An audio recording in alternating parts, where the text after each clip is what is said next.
Dear students, in part third of present continuous tense, we will read how to change inactive voice of interrogative sentence into passive voice. For this, there are two rules. First rule, we have to apply for that sentence which begins with is, am, are. And second rule, we have to apply for that sentence which begins with WH word or with question word.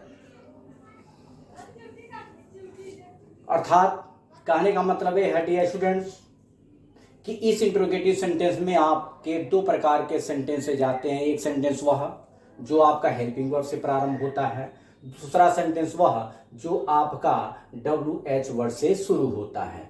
इसलिए जब WH word से शुरू होगा तो उसके लिए rule अलग हो जाएगा और जब हेल्पिंग वर्ड से शुरू होगा तो उसके लिए रूल अलग हो जाएगा। कोई बहुत इसमें भिन्नता नहीं है, बस थोड़ा सा अंतर है जिसको आप एक बार ध्यान से समझ लेंगे तो भूलेगा नहीं। तो आप देख रहे हैं यहाँ पर दो प्रकार का हमने सेंटेंस दिया है। एक सेंटेंस वह है जो एम से शुरू हो रहा है और दूसरा वह है जो WH वर्ड से शुरू हो रहा है, अर्थात क्वेश्चन वर्ड से शुरू हो रहा है। तो अभी हमने बताया कि वह सेंटेंस जो इज, एम, आर में से किसी एक हेल्पिंग वर्ड से शुरू होगा तो उसके लिए आप रूल नंबर फर्स्ट अप्लाई करेंगे, स्ट्रक्चर फर्स्ट अप्लाई करेंगे पैसिव वॉइस बनाने के लिए, और जब क्वेश्चन वर्ड से शुरू होगा तो रूल नंबर 2 अप्लाई करेंगे पैसिव वॉइस में चेंज करने के लिए। तो आप यहां देख रहे हैं लिखा गया एक्टिव वॉइस का sentence am I not beating you. तो इसके लिए हम पहला रूल अप्लाई करेंगे, पहला स्ट्रक्चर अप्लाई करेंगे। तो शुरू में हमारा स्ट्रक्चर बता रहा है according to rule we have to write is, am, are one of these helping verbs we have to use according to the subject of passive voice. तो सबसे पहले हमको इसमें यह ध्यान देना है कि हम इस तरह की जो इंटरोगेटिव सेंटेंस है इसमें हम सब्जेक्ट कौन बना रहे हैं, अर्थात जो हमारा एक्टिव वॉइस का ऑब्जेक्ट है वह कौन क्या है और वह सब्जेक्ट में यदि आता है तो उसके साथ हेल्पिंग वर्ब का प्रयोग क्या करते हैं। सबसे पहले इस पर ध्यान देंगे। तो सबसे पहले हमको ऑब्जेक्ट पे जाना है और देख रहे हैं यही ऑब्जेक्ट आपका सब्जेक्ट के रूप में आएगा। तो यह सब्जेक्ट में जब यू आएगा यहाँ पर, इस यू के अकॉर्डिंग हमको आर का प्रयोग करना है। ये बता रहा रूल हमको शुरू में करना है।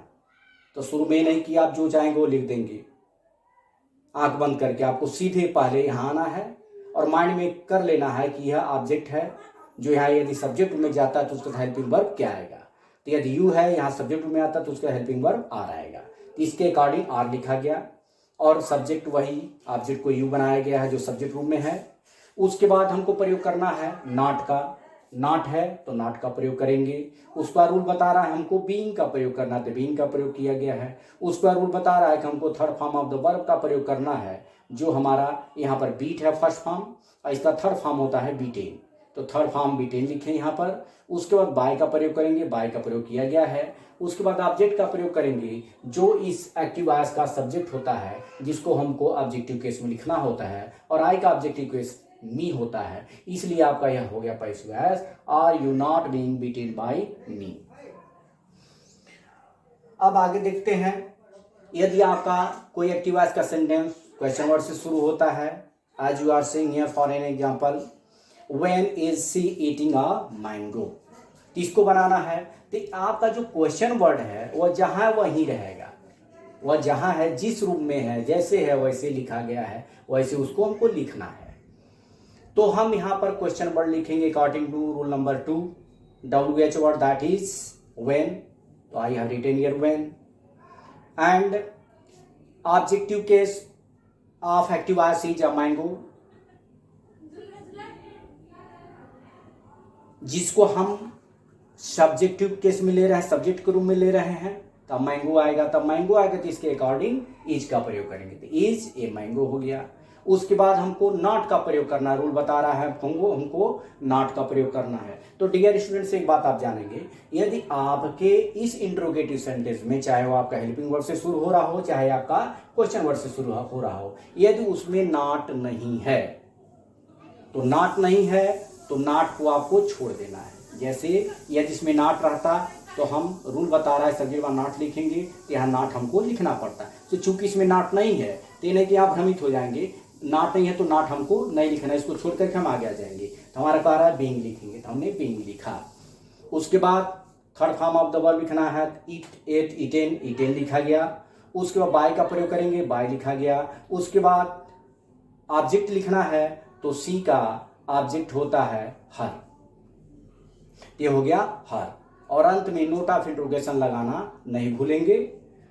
तो इस तरह से यदि नॉट आपका इस हेल्पिंग वर्ब वाले में भी नहीं रहता, मान लीजिए यहाँ पर नॉट नहीं रहता तो हम यहाँ नॉट नहीं लिखते, सीधे हम बीइंग पर आ जाते। तो इस प्रकार से बच्चों ने आपने देखा तीनों पार्ट मिला करके first, second and third of present continuous tense, how we change in active voice sentence of present continuous tense into passive voice.